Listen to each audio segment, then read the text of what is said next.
hanya di Autobiz on Location. Pasti sobat otomotif sudah tahu ya, kalau di sepanjang tahun 2022, penjualan kendaraan ini sedang moncer-moncernya. Bahkan angka penjualannya ini melebihi dari target yang dibuat oleh Gaikindo, yakni sebesar 960.000 unit. Ya, berdasarkan data resmi yang dikeluarkan oleh Gaikindo, penjualan kendaraan wholesale atau penjualan dari pabrik ke dealer ini mencapai 1.048.040 unit. Atau angka ini artinya adalah naik 18,1% jika dibandingkan dengan perolehan dari tahun sebelumnya. Nah, hal-hal tersebutlah yang membuat brand-brand asing yang belum berinvestasi di Indonesia semakin kepincut dan terus melirik industri otomotif di tanah air.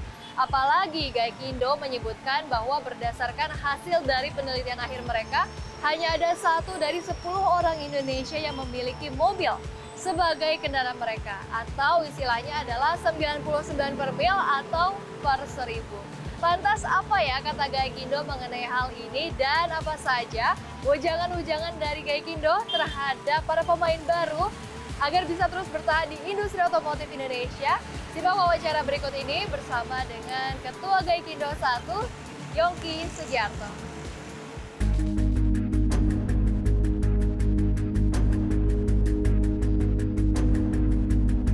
Ya, jadi kami tentu Gaikindo menyambut baik semua merek dari seluruh dunia yang mau masuk ke Indonesia dari manapun asal muasalnya merek tersebut.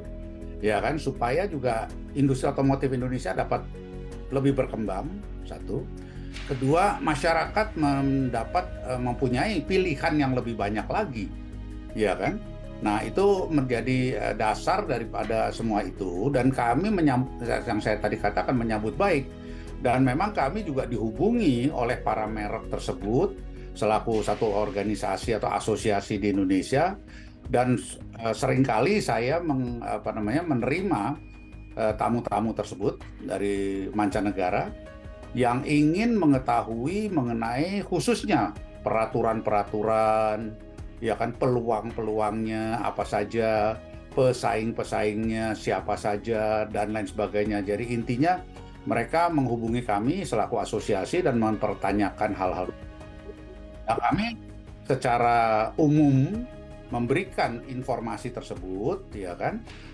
Kalau keputusan kan ada di tangan mereka, ya kan. Kapan mau masuknya, lalu apakah mereka mau berpartner dengan siapa, apakah mereka mau sendiri masuk ke Indonesia, apakah mereka katakanlah mau memproduksinya model yang mana, ya kami beri penjelasan aja. Gitu. Ini kita ada juga menandatangani beberapa yang disebut non-disclosure agreement (NDA).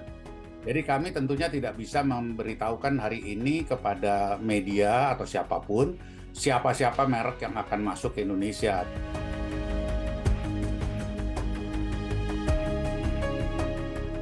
Negaranya banyak, cukup banyak. Ya, ada negara dari Asia, ya kan, negara dari Eropa juga ada, ya kan.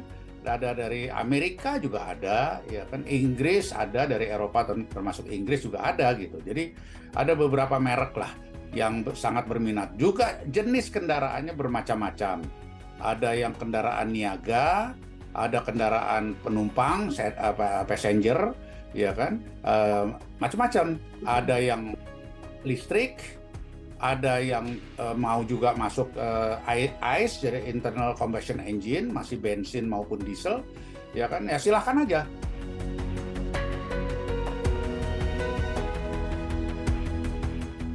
Kendaraan penumpang manusia orang ya.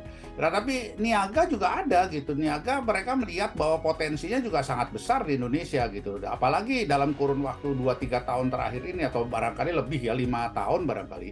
Ini kan harga-harga komoditas tambang dan lain-lain kan naiknya luar biasa harganya. Sehingga kebutuhan akan kendaraan niaga tadi luar biasa juga banyaknya. Makanya kalau kita lihat statistik di Gaikindo, angka-angka penjualan dari kendaraan niaga ini tumbuh sangat pesat, khususnya truk-truk yang ada di tambang. Ya, tambangnya tidak hanya batu bara, tetapi kan ada komoditas lain gitu, tembaga, nikel, dan lain sebagainya gitu, ya kan? Itu juga ada, dan potensinya mereka lihat, wah ini kalau Indonesia begini terus kan bagus, maka akan terjadi kebutuhan tadi. Ada tambahan lagi, kita kan juga ingin menerapkan yang kita barangkali semua tahu bahwa ada yang disebut odol. Ya kan, odol itu over dimensi dan overload, ya kan. Nah, kalau itu diterapkan, maka angka penjualan kendaraan niaga ini akan naik. Karena yang tadinya diangkut oleh satu truk, karena dengan ketatnya peraturan kita yang tidak boleh overloading atau over dimension tadi, maka harus diangkut oleh 2 truk atau bahkan 3 truk gitu, ya kan. Akhirnya kan jadi angka penjualannya akan meningkat gitu. Nah, inilah potensi-potensi daripada yang dilihat oleh para produsen kendaraan tadi.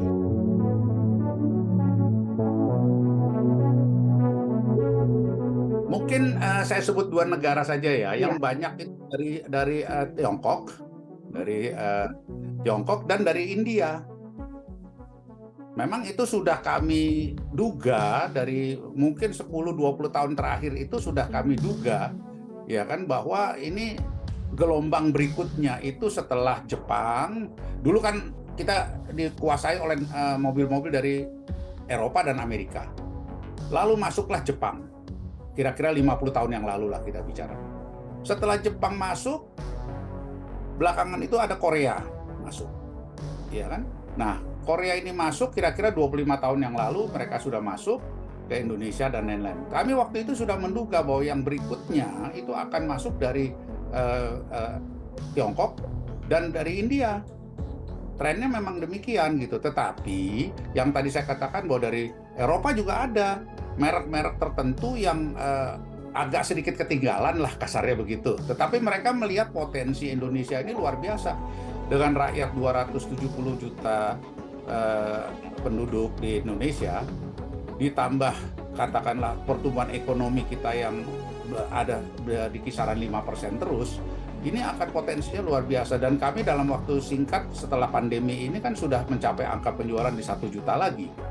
Tahun lalu kita tutup ya di atas target, bahkan ya kan 1.048.000 sudah kembali ke angka 1 juta.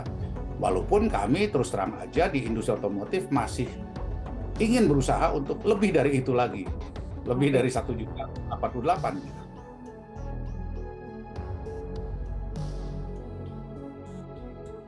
Ya, seperti yang saya katakan tadi, bahwa Indonesia di antara negara-negara ASEAN, ya kan, itu kita ini nomor 1 sekarang penjualannya.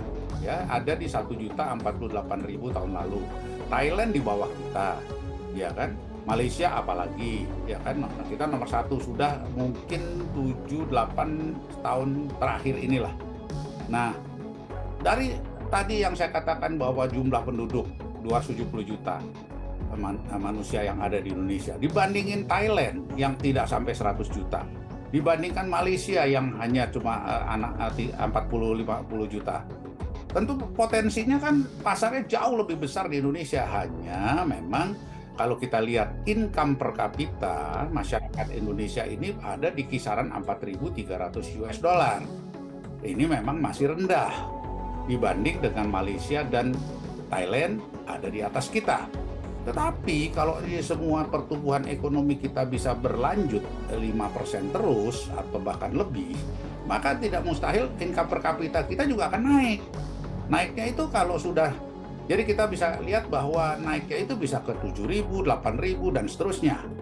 Statistik juga mengatakan bahwa Indonesia ini per 1.000 orang hanya terjual atau yang memiliki kendaraan itu 99 orang.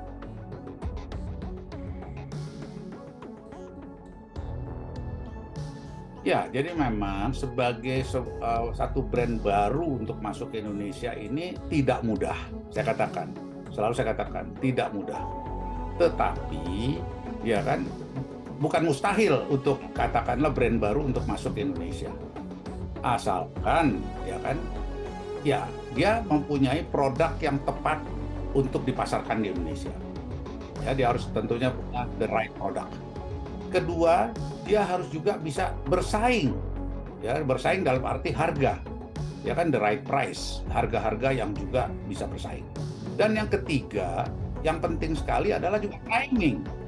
Timingnya tepat atau tidak dia masuk ke pasar Indonesia ini, hari ini atau bulan depan atau tahun depan dan lain-lain. Ini timing juga perlu. Nah, tiga hal ini semua terkait satu dengan yang lainnya. Nah, mereka tentunya setelah mendapat informasi dari kami, dari pemerintah, BKPM maupun perindustrian, perdagangan dan lain-lain, mereka tentunya berdiskusi intern lah. Nah, setelah itu mereka menentukan rencana kerjanya, lalu ingin mulai dengan memasarkan yang tipe apa saja, tipe yang mana dulu, bertahap, lalu yang satunya lagi dan lain sebagainya. Tapi itu kami serahkan 100% pada mereka, karena itu kan termasuk strategi daripada mereka sendiri itu, pemasaran. Dan yang tidak kalah pentingnya adalah after sale service. Karena masyarakat Indonesia ini juga sekarang pinter dan juga melihat gitu, ini saya beli mobil ini after sales-nya bagaimana? Siapa nanti yang bisa memperbaiki kalau ada kerusakan? Lalu bagaimana suku cadangnya? Apakah tersedia? Karena memang pengalaman di masa lalu ada merek tertentu yang mengabaikan, maaf ya saya kata-kata mengabaikan after sales service. Akibatnya merek-merek itu tidak berkembang. Orang kapok istilahnya beli, gitu ya kan? Kapok beli karena tadi tidak ada after sales dan lain-lain sebagainya. Bengkelnya kurang, suku cadangnya tidak diperhatikan. Nah, ini juga sangat penting, menjadi faktor yang sangat penting. Yang berikutnya, sekarang ini jor-joran juga sekarang sementara ini antar merek yang sudah ada dengan merek yang baru datang. Masalah apa? Masalah garansi. Ya kan, garansi daripada produk tersebut. Makin panjang garansi yang bisa diberikan, ini membuktikan bahwa produk dia itu baik.